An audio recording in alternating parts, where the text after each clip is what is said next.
La maquinaria celular o mitocondrias consta de 5 componentes principales. 1. Los ribosomas. 2. Moléculas de ARN de transferencia. 3. Aminosil tRNA sintasa. 4. Moléculas de ARN mensajero. Y 5. Factores proteicos. Los ribosomas desempeñan la síntesis de proteínas. Son partículas hechas de ARN y proteínas. Se encuentran en el citoplasma, tanto en células eucariotas como procariotas, así como en la matriz mitocondrial y en los estromas de los cloroplastos. Los ribosomas constan de 2 unidades disociables, denominadas subunidades mayor y subunidades menor. En los ribosomas existen 4 lugares particularmente para la síntesis de proteínas. Un sitio de unión de ARN mensajero y 3 sitios en los que se puede unir ARN de transferencia. Un sitio A, aminoácido, donde se une cada nuevo ARN de transferencia. Un sitio P, peptidil, donde se reside el ARN de transferencia que lleva la cadena polipeptídica. Y un sitio E o exit, en donde sale el aminoácido con la cadena polipeptídica. Los aminoácidos se encuentran inicialmente unidos a pequeñas moléculas de ARN, que después llevan a los aminoácidos al ribosoma por su posterior inserción en las cadenas polipeptídicas en formación. Los ARN de transferencia fueron descubiertos por Jungwirth. Su papel es ser intermediarios entre el ARN mensajero y los aminoácidos. Las moléculas de ARN de transferencia presentan 2 tipos de especificidad. 1. Cada ARN mensajero se une a un aminoácido específico. Reconoce uno o más codones de los ARN mensajeros. 2. Los ARN de transferencia están unidos a su aminoácido correspondiente.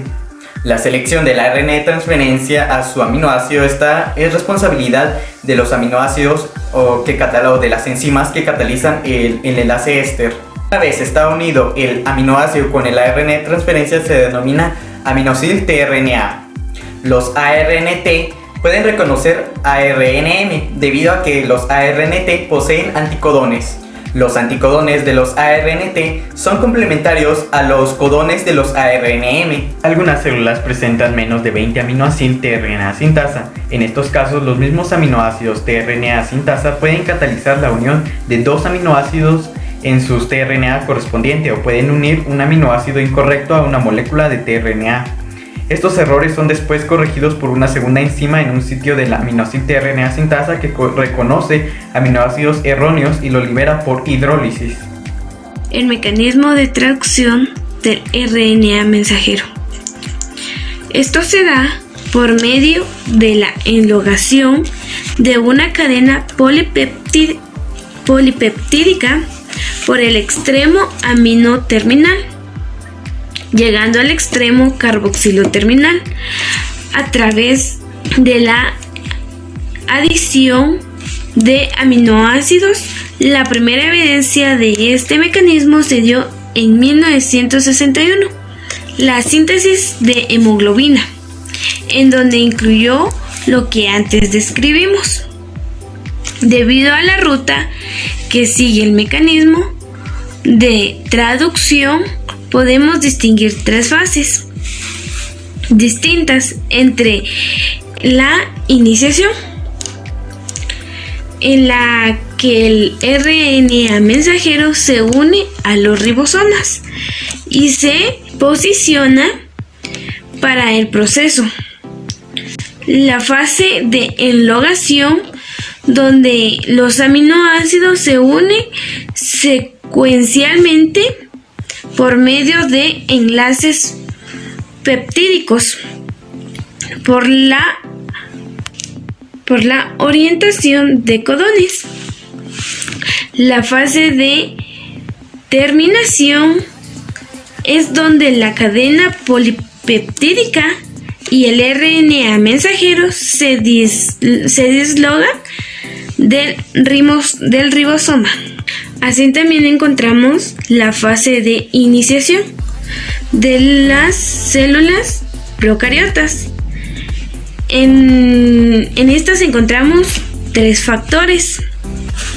Paso 1, que es IF1, IF2 e IF3, uniéndose a la subunidad ribosómica menor, con el GTP unido a IF2.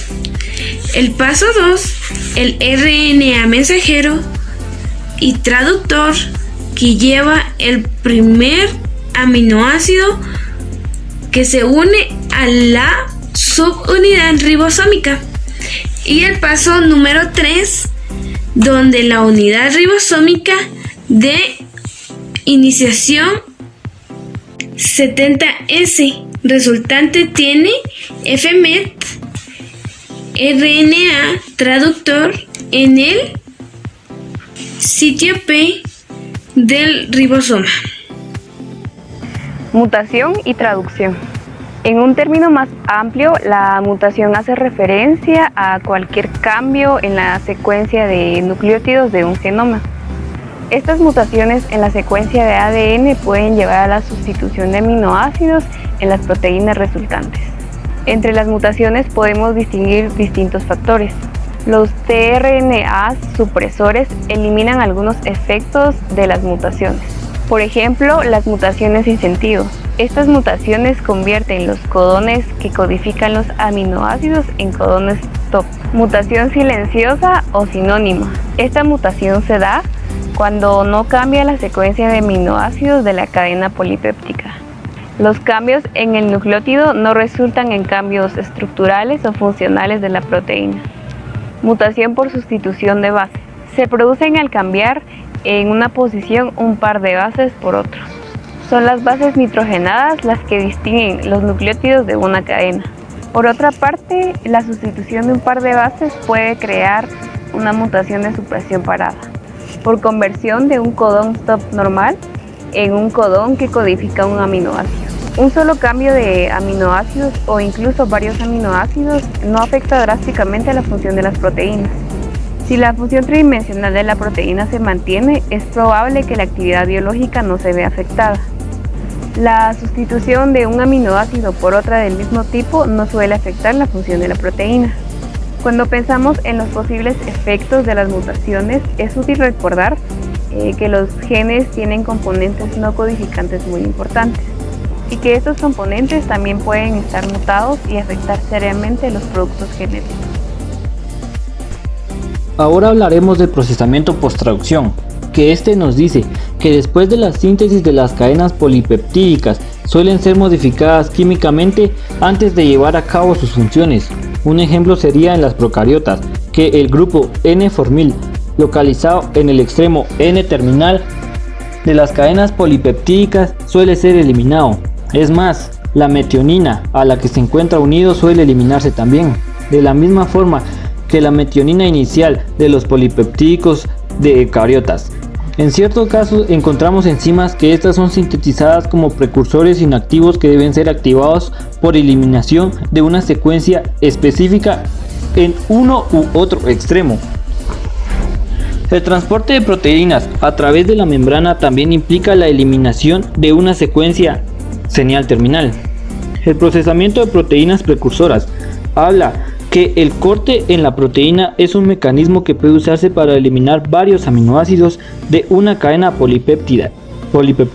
Por ejemplo, en insulina, la hormona proteica se sintetiza como precursor inactivo, o sea, proinsulina, que después se convierte en la hormona activa eliminando enzimáticamente una larga sección del polipéptido. Las cadenas generadas por eliminación de esta secuencia interna permanecen por puentes disulfuro entre residuos de cisteína, tomando en cuenta también que el mecanismo alternativo de ajuste de proteínas en las secuencias de aminoácidos denominados inteínas se elimina uno o más precursores polipeptídicos y los segmentos polipeptídicos resultantes se empalman otro entre sí para dar lugar a una cadena polipeptídica continua. Otros tipos de procesamiento incluyen modificaciones químicas de grupos de aminoácidos concretos, metilaciones, fosforilaciones o reacciones de acetilación, por ejemplo.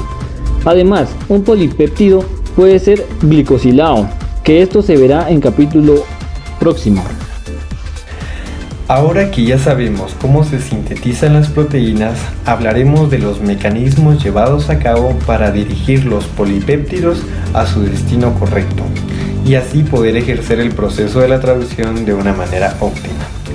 Esto se logra a través de un código postal específico que posee cada uno de ellos, ya que al ser más de 10.000 tipos distintos, su dirección tiene que ser especial y específica para cada organulo, para que pueda llegar dentro o fuera de la célula eucariota. El proceso es principalmente codificado por los genes nucleares, siguiendo con el citosol. Podemos agrupar a las células eucariotas en 3 principales categorías que definirán los lugares en donde pueden llegar estos polipéptidos. La primera es el sistema endomembranas, el retículo endoplasmático y el aparato de Golgi, y la membrana plasmática. La segunda es el citosol, uno de los más importantes. La tercera, la mitocondria y el interior del núcleo. Los polipéptidos sintetizados se dirigen a estos compartimentos según haya sido determinado. Seguidamente, la exportación cotraslacional es en donde el proceso se lleva a cabo al ser el movimiento de los polipéptidos a través o hacia la membrana del retículo endoplasmático, y lo hace acoplarse así directamente a la traducción. Seguidamente es la exportación post-traduccional, es la que es llevada a cabo en la traducción, y específicamente es donde los polipéptidos se liberan de los ribosomas y permanecen en el citosol si este es su destino, o son importados al organulo determinado, y así completar su proceso. Entonces, es así como este proceso permite que algunos polipéptidos entren en los organulos predestinados después de haber sido sintetizados, y así ejercer la función correcta en su lugar indicado para la traducción. Gracias.